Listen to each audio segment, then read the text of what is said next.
Guys, this isn't our world. Did you look at all the houses? All the roofs are being replaced. Wait, are you telling me all these people just threw them away? It's worse than that. Nobody even cares. They just let their roofs dry out and rot. It's like this whole place is falling apart.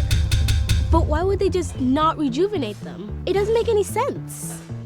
Old way, replace. New way, Roof Maxx. Exactly, there's no Roof Maxx here. You're right. In the real world, people actually take care of their roofs. They use Roof Maxx, like the best roof rejuvenation thing ever. They don't just let their roofs go to waste like this. This is a nightmare. But how do we get back? How do we escape this little wasteland? There's gotta be a way. Maybe if we find someone who actually cares about the roof, we can use that to get back.